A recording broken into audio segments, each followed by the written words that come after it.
नमस्कार, मैं डॉक्टर आर्यन धाकड़, motivational speaker. आप सभी का एक बार हमारे साथ पुनः स्वागत है। आज हम बात करने वाले हैं एक मोटिवेशन ऐसी पर्सनालिटी के साथ जिसने राजस्थान में 12वीं कला वर्ग में 12वीं संकाय आर्ट्स में झालावाड़ ज़िले में अपना 97.2% अंक के साथ प्रथम स्थान प्राप्त करके पूरे ज़िले में अपना नाम रोशन किया है, कम्युनिटी का, गुरुजनों का और अपने परिवार का नाम भी रोशन किया है। तो दर्शकों, एक बार पुनः हम आपके लिए एक मोटिवेशन छोटा सा प्यारा सा कवरेज लेकर आए हैं। ज़रूर उम्मीद करते हैं कि सोनम नागर जो हमारे साथ में खड़ी है, जो कि झालावाड़ में सुनेल क्षेत्र के एक मध्यम वर्गीय परिवार धाकड़ फैमिली से, बोरखेड़ी से अपना संबंध रखती है। सोनम, सबसे पहले तो आपको बहुत बहुत सारी शुभकामनाएँ। हमारे बहुत सारे दर्शक, हमारे बहुत सारे व्यूवर्स ऐसे हैं जो हर वक्त हमारे मोटिवेशन वाले वीडियो का इंतज़ार करते हैं। जैसे ही रिज़ल्ट आया और मालूम हुआ कि एक बार फिर से धाकड़ बेटी ने झालावाड़ में अपना नाम रोशन किया है, और जो एक गांव की है और जो गांव में सुख सुविधाएं होती है, उन्हीं सुख सुविधाओं के साथ में अपना जीवन यापन करती है, और उसने गांव में ही रहकर 97.20% अंक हासिल किए हैं और ज़िले में टॉप किया है। क्या मैसेज देना चाहेंगे अपने उन दर्शकों को, अपने उन साथियों को, या अपने जो गुरुजन हैं? किस प्रकार से आप जब गांव में होती थी तो आपके अंदर मोटिवेशन कैसे डेवलप होता था कि आपने 97.20% हासिल किया? क्योंकि गांव की तो स्थिति अलग होती है, डेली कुछ न कुछ घरेलू काम भी होते हैं, फिर स्कूल का भी होता है। तो आपने अपने आप को कैसे मोटिवेट करके रखा एग्ज़ाम तक और क्रैक किया फर्स्ट टॉप? मैं फर्स्ट ऑफ ऑल तो सभी को यही कहना चाहूँगी कि फैमिली का सपोर्ट ज़्यादा इम्पोर्टेंट होता है। और बात करें अगर घर के काम की, तो मुझे कुछ आता नहीं है और मेरे घर वाले मुझसे कोई काम नहीं करवाते थे। पढ़ाई के टाइम सिर्फ पढ़ाई ही, और इस वजह से मैं ज़्यादा कंसंट्रेशन कर पाती थी। और मेंटली भी अपना ये रहता है कि अगर हम कुछ काम नहीं कर रहे तो हमें पढ़ाई में अपना 100% देना है, और इसी कारण मैंने 100% दिया। स्कूल में भी मेरे टीचर्स ने मेरा बहुत सपोर्ट किया है, और हालांकि अभी यहाँ पर टीचर्स की कमी है, लेकिन फिर भी टीचर्स इतने अच्छे हैं कि कहीं ना कहीं से उन्होंने कहीं से भी लाके वहाँ पर प्रेजेंट किए हैं हमें पढ़ाने के लिए। तो मैं उन्हीं को, मतलब मैं उनका भी बहुत ज़्यादा ग्रेटफुल, मैं उनकी आभारी हूँ कि उन्होंने मेरा इतना सपोर्ट किया है। आपने कहा कि मेरे को फैमिली की ओर से भी काम करने के लिए ऐसा कभी कुछ मतलब आगे से होके नहीं कहा जाता था। तो पहली बात यहाँ पे आती है कि अगर पेरेंट्स सपोर्ट करेंगे तो बच्चा आगे निकलने के लिए हमेशा तत्पर रहेगा, और बच्चा अगर मेहनती है तो हम भी उसको कहीं ना कहीं काम के लिए ज़्यादा उसको नहीं प्रेशराइज़ करें या उसको ज़्यादा काम नहीं बताएं। इससे बच्चे अपनी पढ़ाई पर फोकस कर पाता है। दूसरी आपने बात कही कि हमारे स्कूल में कभी शायद फैकल्टी की कमी होती भी थी, तो शिक्षण व्यवस्थार्थ अन्य फैकल्टी को लगाते थे, और जिससे कि हमारी पढ़ाई बाधित नहीं होती थी। बहुत सारे व्यूवर्स ऐसे होंगे जो इस वीडियो को बाद में देखेंगे। बात करें आपके पेरेंट्स की, आपकी जो स्टाफ है स्कूल का, आपके प्रिंसिपल महोदय मोहम्मद अशफाक जी सर, आपका सीबीओ ऑफिस में मोहम्मद सीबीओ सर होंगे, डिस्ट्रिक्ट लेवल पर होगी। ये वीडियो जब वहाँ तक पहुँचेगी और जब उनको कहीं ना कहीं आपकी वीडियो को देख के गर्व महसूस होगा कि जिस बालिका ने टॉप किया है जिला स्तर पर 12वीं कला में, वो हमारे ब्लॉक से, हमारे स्कूल से हैं। अपने शिक्षा विभाग को आप इस वीडियो के माध्यम से, अपनी बात के माध्यम से क्या कोई ऐसा मैसेज देना चाहते हैं, कुछ कहना चाहते हैं अपने दिल की बात, तो बिल्कुल आपका स्वागत है। सबसे पहले तो मैं पूरे शिक्षा विभाग को, मेरे प्रिंसिपल सर, मेरे टीचर्स, सभी को एक बार तो मैं थैंक यू बोलना चाहूँगी। Really I am very thankful to them. मतलब उनके इतने सपोर्ट के कारण ही मैं यहाँ हूँ, वरना बहुत से बच्चे पढ़ते भी है। सेल्फ स्टडी भी बहुत कुछ होती है, लेकिन फिर भी अगर सामने से अगर कोई टीचर्स हमें पढ़ाता है तो कहीं ना कहीं मोटिवेशन भी आता है। और मैं सभी को तो पहले यही कहूँगी कि हम मेरे जैसे हर एक बच्चा मेहनती बहुत होता है, टैलेंटेड सभी होते हैं, लेकिन मौका कहीं कहीं किसी किसी को ही मिलता है। टीचर की व्यवस्था जैसे मेरे स्कूल में तो चलो ठीक थी, लेकिन और स्कूल में नहीं थी। मेरे जैसे बहुत से इंटेलिजेंट, मुझसे ज़्यादा इंटेलिजेंट होंगे, लेकिन हो सकता है टीचर्स की कमी की वजह से वहाँ पर उन्हें इतना मौका नहीं मिला होगा। तो मैं यही कहूँगी कि कहीं ना कहीं से इंतजाम करना चाहिए बच्चों को पढ़ाने के लिए, कुछ भी करना चाहिए, तभी स्कूल का नाम रोशन होगा। बहुत अच्छी बात कही है सोनम ने, और जब हम इनका ये इंटरव्यू ले रहे हैं तो मुझे खुद को ऐसा लग रहा है कि हमें भी इनसे सीखने की ज़रूरत है। इतना इनका स्पीकिंग बहुत बढ़िया है, और जो शब्दों को रखने का तरीका है, लग नहीं रहा है कि पहली इंटरव्यू इनका पहली बार लिया जा रहा है, और इतना बोलने का तरीका बेहतरीन है। तो थैंक यू सो मच राजकीय उच्च माध्यमिक विद्यालय हेमड़ा और सीबीओ सुनेल और शिक्षा विभाग झालावाड़ परिवार DO एलिमेंट्री सेकेंडरी, आप सभी को बहुत अच्छा धन्यवाद कि एक आप गवर्नमेंट सिस्टम के माध्यम से इतनी अच्छी प्रतिभाओं को तराशने का कार्य राजस्थान सरकार और शिक्षा अधिकारी और झालावाड़ CBO सुनील और कहीं ना कहीं जो हेमड़ा विद्यालय PO यहाँ तक बहुत अच्छा कार्य किया जा रहा है। और आपके प्रिंसिपल महोदय अशफाक जी मोहम्मद सर हैं, किस प्रकार का कॉपरेशन रहता है आपका उनके साथ में? मेरे यहाँ पर मतलब वहाँ लेक्चरर की बहुत कमी थी। स्टार्टिंग में वहाँ 2 ही लेक्चरर थे, एक हिंदी लिटरेचर के थे, एक ज्योग्राफी के थे। तो हिंदी लिटरेचर वालों का मतलब उन टीचर का अगस्त में नहीं सितंबर में उनका ट्रांसफ़र हो गया था।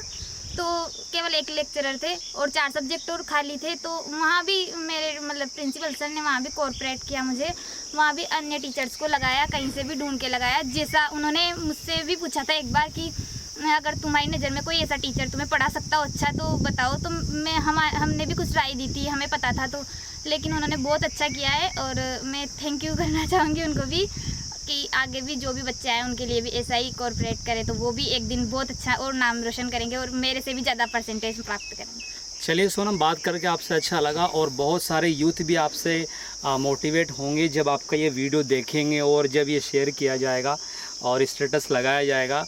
यहाँ पे एक इम्पोर्टेंट बात हम ये पूछना चाहेंगे, कभी भी पूरे साल भर में या अब तक के अध्ययन काल में कोई ऐसा अवसर आया जिसने आपको मोटिवेट किया हो, जिसने आपको इंस्पायर किया हो और उसके बाद में आपके दिमाग में ऐसा आपने महसूस किया हो, ऐसा बिठा लिया हो कि चाहे मैं गांव में रहूं या चाहे मैं शहर में रहूं, कोई सी भी स्कूल में पढूं, लेकिन मेरी व्यवस्था जो पढ़ाई की है उससे मैं कंप्रोमाइज़ नहीं करूंगी, ऐसा कोई मोटिवेशन वाला कोई प्रेरणास्पद वाक़या जिसने आपके दिमाग में ये फिट कर दिया हो कि नहीं मुझे बस पढ़ाई पे फोकस करना है? हाँ, तो मतलब जैसे ही रिजल्ट आते हैं, मैं हर साल भले मेरा आओ या ना आओ, लेकिन मैं हर साल रिजल्ट देखती हूँ और टॉपर्स से मुझे ये सीख मिलती है कि यार एक दिन हमारा भी इस तरह मतलब सम्मान किया जाए। तो एक पहली प्रेरणा तो वहीं से मिली। फिर हमारे टीचर्स थे तो उनका एक का ट्रांसफ़र हो गया था, तब मुझे बहुत बुरा लगा था कि मतलब अभी मैं क्या करूँगी, ये कैसे पढ़ाई करूँगी। तो और मुझे ऐसा लगता था कि सेल्फ स्टडी इतनी नहीं कर पाऊँगी जैसा सर पढ़ाते थे, वो रियल में बहुत अच्छे पढ़ाते थे। तो मेरा था कि अब क्या करेंगे। तो फिर मैंने सेल्फ स्टडी से बहुत कुछ किया उस सब्जेक्ट में। जब मतलब उससे पहले जब टीचर नहीं आए थे तब भी मैंने खुद से बहुत प्रिपरेशन की उस सब्जेक्ट की और उस सब्जेक्ट में मुझे 98 मार्क्स प्राप्त हुए हैं। और फिर बाद में जो टीचर्स आए उन्होंने मुझे सिखाया, लेकिन वो जो उनकी ट्रांसफ़र की घटना ने मुझे सबसे ज़्यादा इंस्पायर किया। ट्रांसफ़र एक अध्यापक महोदय का होता है और दिमाग में ये बात आती है कि अगर ये जा रहे हैं तो मुझे अपनी व्यवस्था खुद स्वयं करनी है। ये होता है एक सेल्फ मोटिवेशन, जिसमें अगर आपकी व्यवस्था परिवर्तन में अगर कहीं कुछ कमी आ रही है या परिवर्तन व्यवस्था हो रही है तो उस जगह पर अपने आप को खुद को कैसे अपन तैयार रख सकें।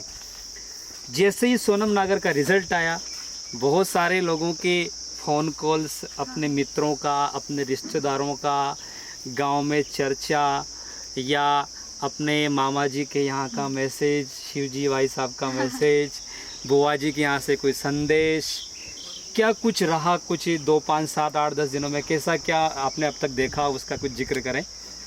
जब मेरा रिज़ल्ट आया 25 तारीख को, तो मतलब जैसे रिज़ल्ट निकला मेरे टीचर्स ने, मेरे जो भी रिश्तेदार थे, रिलेटिव्स थे, गांव से 1-2 मीडिया वालों ने भी किए थे, तो उन्होंने फ़ोन कॉल से शुरू किए। उस टाइम मतलब बहुत ऐसा लगा कि हाँ, आज के दिन के लिए मुझे इतना पढ़ना था। और उस दिन आए, फिर उसके दूसरे दिन भी जैसे किसी ने किया, किसी को बाद में पता चला कुछ भी, तो उस दिन से मेरे आज तक ऐसा ही माहौल रहा है कि कॉन्ग्रेचुलेशंस, बधाइयों से मतलब मोबाइल से और कोई घर से तो बधाइयों का लगातार तांता लगा हुआ है। यहाँ पे एक विशेष बात मैं बता देना चाहता हूँ आपको कि सोनम नागर इनके घर से अकेली ऐसी छात्रा नहीं है। सोनम नागर की 2 बहनें और हैं और एक छोटा भाई भी है। 2 बहनें जो हैं उनके बारे में आप खुद बताएं हमारे साथियों को कि किस प्रकार से वो भी पढ़ने में बेहतरीन है। मेरी बड़ी सिस्टर गरिमा नागर, वो अभी B.Ed कर रही है, उसके 2nd ईयर चालू है। तो वो भी बहुत मतलब पढ़ने में होशियार है और उसका तो मुझे बहुत ज़्यादा सपोर्ट रहा है मेरी पढ़ाई में। बिकॉज ऑफ उस वो घर का, जैसे लड़कियों को घर का काम करना पड़ता है, तो मैं वैसे मेरे मम्मी पापा भी बहुत अच्छे, और मेरी सिस्टर वो सारा काम कर लेती थी। कभी उसने मुझे कुछ नहीं कहा कि तूने ये नहीं किया, तूने वो नहीं किया, तो उसका भी मुझे बहुत सपोर्ट रहा है। और फिर उससे छोटी वाली, मतलब मेरी सिस्टर सेकंड वाली निशा नागर, वो भी उसने रीट का एग्ज़ाम दिया है, उनके STC कंप्लीट हो गई है, और अगर भगवान की कृपा रही तो उसका सिलेक्शन हो जाएगा। और मुझसे छोटा मेरा भाई है, वो 9th में पढ़ता था, अब 10th में एडमिशन लेगा। तो मेरी फैमिली है। तो देखा आपने कि यहाँ पर एक परिवार से किस प्रकार से जो एजुकेशन का माहौल है पेरेंट्स ने यहाँ पर दिया हुआ है। गरिमा B.Ed कर रहे हैं और निशा STC में हैं।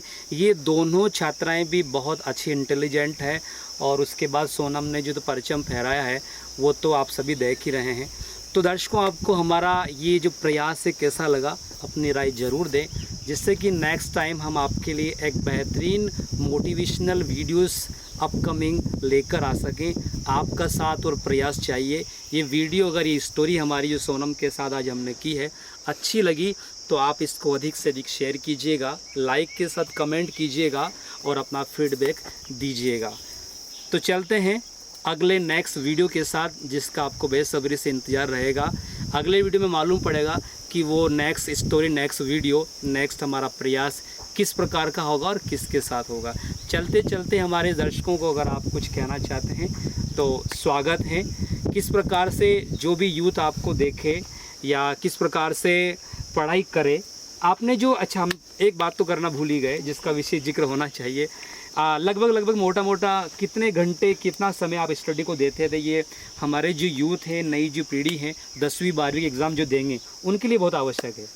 तो घंटों की बात तो मतलब मैंने कभी काउंट नहीं किया कि मैंने कितने आवर्स पढ़ाई की है, लेकिन जब मैं स्कूल में होती थी तो जब पढ़ाई करती थी तो फुल कंसंट्रेशन के साथ, फिर दिमाग में कोई ये बात नहीं आनी चाहिए कि मैंने वो नहीं किया पढ़ाई के अलावा।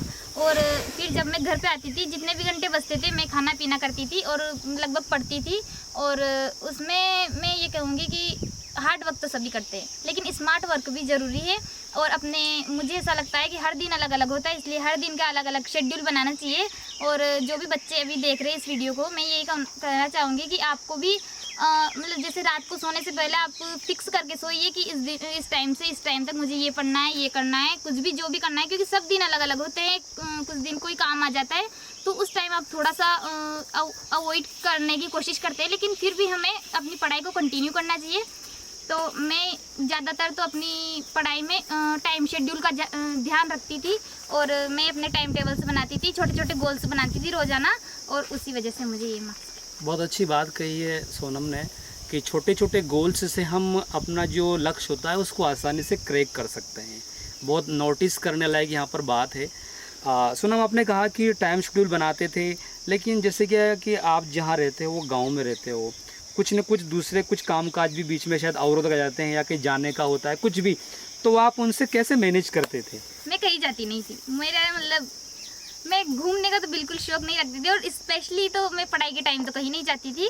और जहाँ जाना होता था मम्मी पापा, और ज़्यादा ही अगर इम्पोर्टेंट होता था तो सिस्टर चले जाती थी, मैं कहीं नहीं जाती थी। कुल मिला के सोनम का एक गोल था कि 12वीं में अच्छे अंक लाने हैं तो घूमना फिरना बंद, टाइम शेड्यूल होना चाहिए।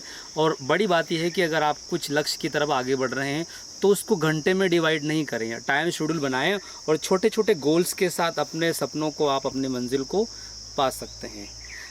चलते चलते एक दरख्वास्त करें अपने दर्शकों को, इस वीडियो को अगर पसंद आया हो तो अपनी ओर से अधिक शेयर करें और लाइक कमेंट के साथ प्यार दें। आपसे हम निवेदन कर रहे हैं, जो देख रहे हैं उनको अधिक से अधिक, अगर हमारी वीडियो पसंद आई हो तो आपके जो मित्र हैं अधिक से अधिक शेयर करें उसको। इस वीडियो को शेयर करना, ताकि अगर मेरी बात से अगर कोई एक बच्चा भी इंस्पायर हो गया ना तो मुझे बहुत खुशी होगी। और इसको शेयर करके, लाइक करके, कमेंट करेंगे तो और ज़्यादा मोटिवेशन मिलेगा कि हाँ इस तरह की वीडियो बननी चाहिए। चलिए, हमने तो शेयर करने की बात कही थी, लेकिन सोनम नागर ने बहुत अच्छी लाइन बोली है कि अगर एक स्टूडेंट भी अगर मोटिवेट होता है तो कहीं ना कहीं हमारा ये वीडियो, ये स्टोरी कवर करना सक्सेस होगा।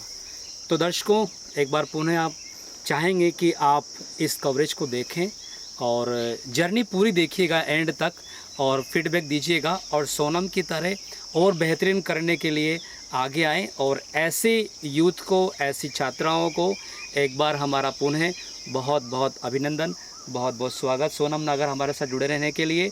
तो साथियों, आप फिर से तैयार हो जाइए हमारी नेक्स्ट स्टोरी देखने के लिए। तब तक के लिए धन्यवाद। जय हिंद।